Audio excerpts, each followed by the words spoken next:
Philosophical Sundries, Reframing Abortion, Slightly Probable Persons versus 9 months of inconvenience. All right, so slightly probable persons versus 9 months of inconvenience. So there's a rather simple argument or feature in the abortion debate available to us, or that can be made independent of where we stand on the certainty of the life and person of the fetus or its moral status. So there's this argument that can be made, independent on the status of the fetus, whether it's a person or alive, or has moral status at all. There's an argument that can be made for both sides. Both that could be sort of agreeable to both sides of the debate. If we could be more clear about what's really involved in the abortion debate. So in addressing the issue, it's important to be clear that what's really being compared in the abortion debate is not strictly the life and welfare of the mother versus the life and welfare of the fetus. That's usually like how we treat it, but that's not really what's involved. Rather, the comparison is the life and welfare of the fetus versus 9 months of inconvenience that the mother will experience while pregnant, and including some damage to her body as well. Considering she could easily give up the baby for adoption once it's born. So if you sort of look at it this way, it's not really like people say, oh, you have the baby, you got to take care of it for the rest of your life. That's not really true. If you plan on getting an abortion, one compromise would be, well, just carry the baby to term and give it up for adoption. So what's really, if that's really an option available to us versus getting an abortion, then that's really what the debate sort of boils down to. The life and welfare of the fetus versus 9 months of inconvenience for the mother. And that's really what should be compared in the debate. And let us say, for argument, the fetus probably isn't a person. Let's say this is the case. Well, still, even if there's only a small chance that the fetus is a person or a human or has moral value, it's probably worth 9 months of inconvenience, 9 months of your life. Even if it's only probable. And to think otherwise would seem callous and disregard human life, even if the chance of killing a person is small. So, considering that it's possible you could be killing a person, 9 months of inconvenience, being pregnant for 9 months, giving birth, isn't really as much of a sacrifice as we think. It's still a sacrifice, but considering what's on the line is that you could possibly kill a person if the fetus happens to be a person. 9 months is sort of not too much or unreasonable amount of time to sacrifice. Versus raising the kid for the rest of his life or rest of her life, that would be a sacrifice, and that would be an additional burden. So yeah, if there was any health risks to the mother, or there was an expectation that the mother would have to willingly or unwillingly raise a child fully, rather than give it up for adoption, this would be a much greater burden. And if this was really the case, there was a health risk, or you were expected to raise a child for the rest of its life, then it might be a much greater burden. And you might not necessarily have the same moral obligation as you would have in the case of giving the baby up for adoption without any health risk. And the reason that the application would be smaller is because the life and person of the fetus is only probable rather than certain. So what we're really comparing here, we're comparing probable persons, the fetus is probable, versus the sacrifice required of the mother. And both of these things could sort of be lessened. We're just saying the fetus is probable, but at the same time, we're also saying all that's really needed is 9 months. You're not required to raise the baby for the rest of its life. You're not required to put your health at risk. Rather, considering this as an option to give the baby up for adoption, all you're really required to sort of sacrifice would be, not, at least the argument goes, The real sacrifice is 9 months of your life. And this could be taken to be comparable to preventing a probable harm to the fetus, even a slightly probable harm to the fetus, or killing the fetus if it happens to be a person. Additional concern, is damage to the mother's body. So it's not just being pregnant. You also, when you're pregnant, you do have damage to your body. Giving birth could be considered like a damage to your body. But that being said, this same damage occurs when having children that you want. That's just part of being pregnant. There's going to be some damage to your body. Though, when we have a child that we want, we wouldn't really consider the damage to our bodies during pregnancy to be like a moral harm, or blame the baby for damaging our body. And the same would presumably apply for a baby that you don't want or plan on giving up. So just in the same case that the baby you do want is going to damage your body, it's also going to damage your body in a baby that you don't want, but you can't really blame it in both cases. It seems unfair to blame the baby for this damage to your body. And that would seemingly apply in both cases. So in terms of what's required, or what sort of compromise that you can make, 9 months being pregnant is really what's being compared to saving or not killing a probable person. And both of these things are much less than the debate typically sort of makes it out to be. Usually the debate is like, it's black or white, either you're obligated to raise a child for the rest of its life and give birth, versus it's absolutely certain the fetus is a person, and that's what's being compared. But the reality is there's definitely much lesser claims on the line. And the lesser claim is you're only required to give up 9 months of your life, or to be inconvenienced for 9 months of your life, and this is being compared to a probable person, slightly probable person in terms of the fetus. So both lesser sort of claims here, but that these lesser claims are really what are at issue, and that's really what's being compared here, or can reasonably be compared here. So what's important to sort of make out too is that being pregnant for 9 months, it's not a harm. It's not a moral harm. At least we wouldn't really think of it that way. Otherwise, we'd think of being pregnant when you have kids that you want would be a moral harm as well. But that's not really true. Rather, what's really an issue is you're inconvenienced. You're inconvenienced for 9 months, and that's really what's at stake. And you might ask, is there an obligation to be inconvenienced to prevent probable harm? And you might say that preventing merely probable harm does not necessarily generate a moral obligation. That might be true. But that being raised, obligation or not, it should be pointed out that we do inconvenience ourselves all the time to avoid probable harm. For instance, we don't drink and drive, even though it's only probable we'll get in an accident and kill someone rather than certain. We undergo chemotherapy to prevent mere probable health risks like cancer that could occur in the future, even though it's not certain, it's just probable. We use needles in sharp containers rather than throw them in the trash to avoid possibly injuring other people. All of these are just probable harms, and they're inconvenient, but we tend to do them anyway. So being clear here, we wouldn't really take, at least I wouldn't take being pregnant as a harm, but it is definitely an inconvenience, and that's sort of how we should look at it. But, that being said, in the case of abortion, when something as important as human life is on the line, merely probable or not, it seems reasonable to take on similar inconveniences to prevent harm, such as the inconvenience of being pregnant for 9 months.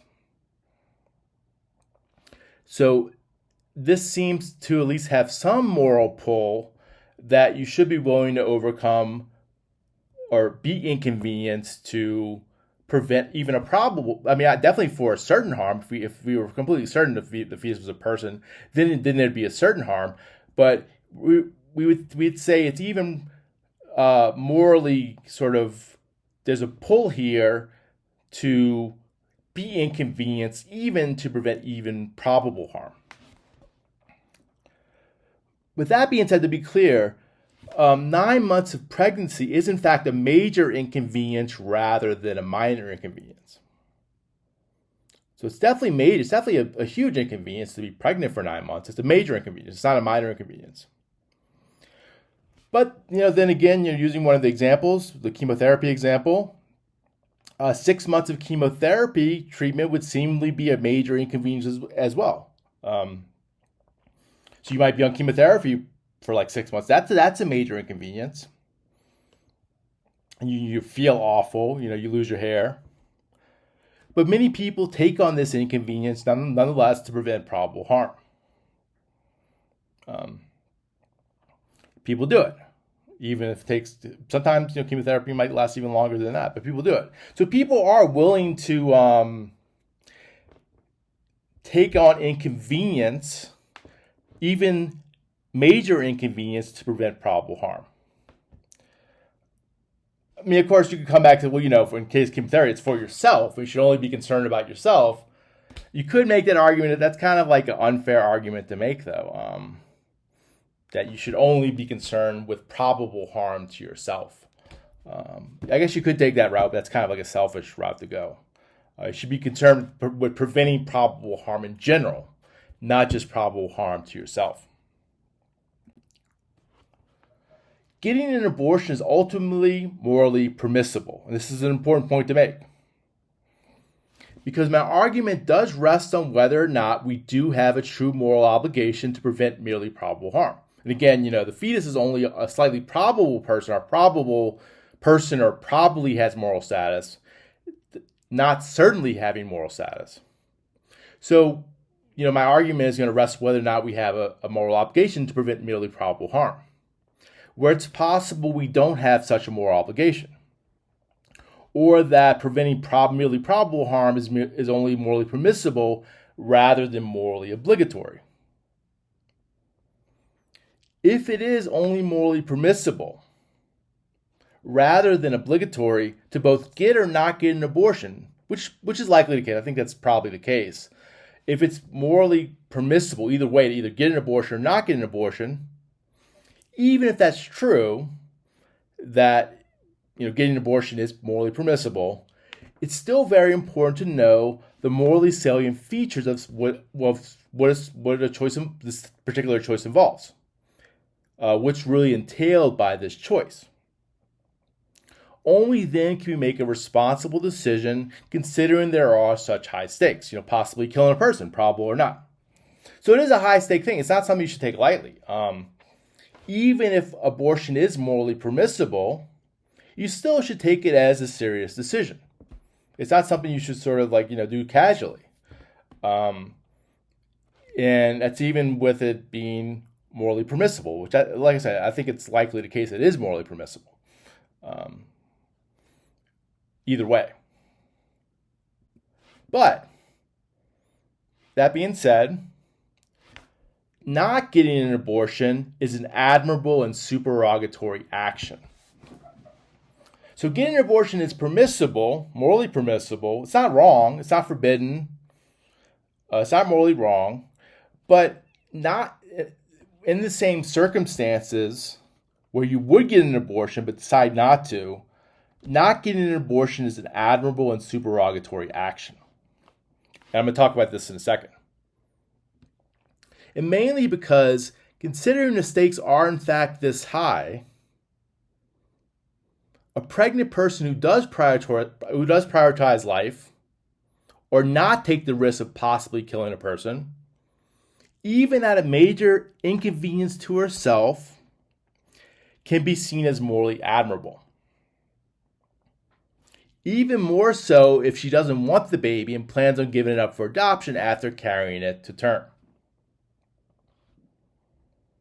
So the pregnant woman who chooses life or chooses not to risk possibly killing a person at a major inconvenience does something morally admirable. And I think it's fair to say that.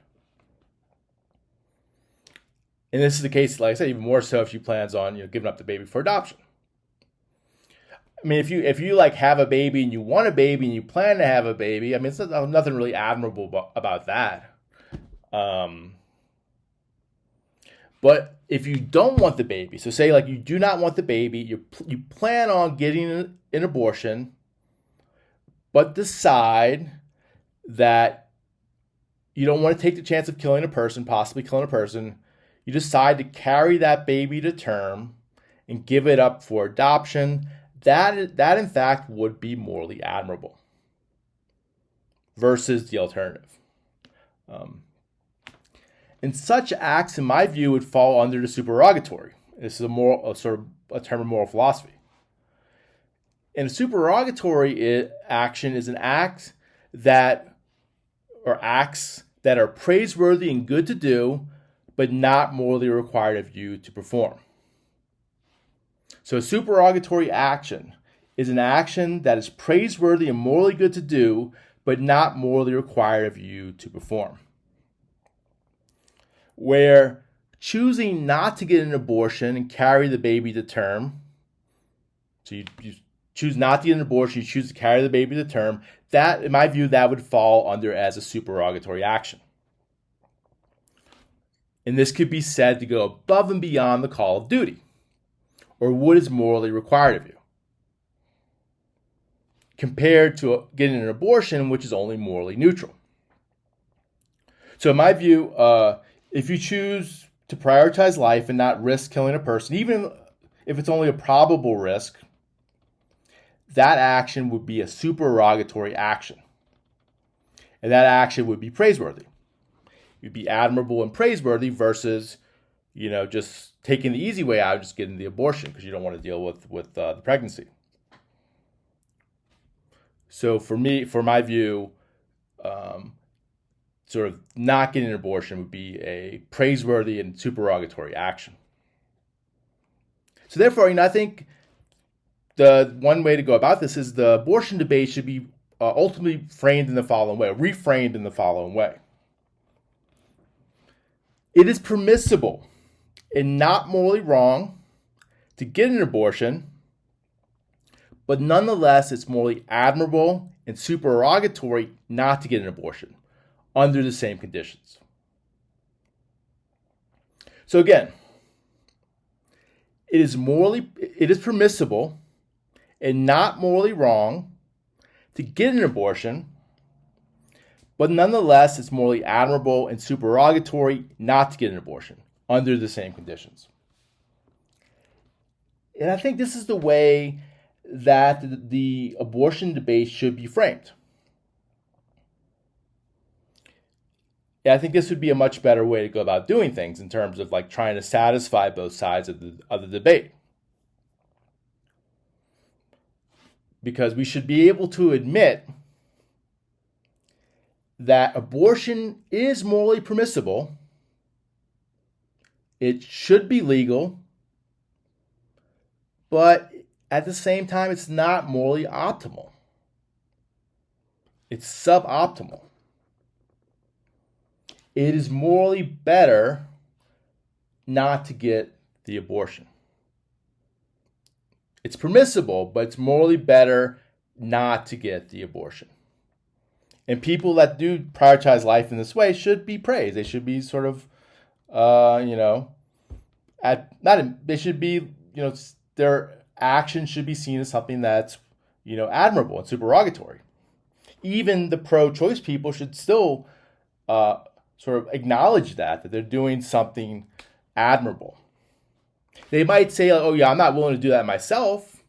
I'm not willing to sort of carry the baby to term myself, which is fine. But at the same time, they should be able to respect someone who does, or sees that as something morally worthwhile to do. So I think that's the way the debate should sort of play out, and it should go both ways. The pro-life person should respect the pro-choicer's decision to get an abortion. At the same time, the pro-choice person should acknowledge that the pro-life person who does it for good reasons is to be admired in doing so versus the alternative under the same conditions. All right, that's the video.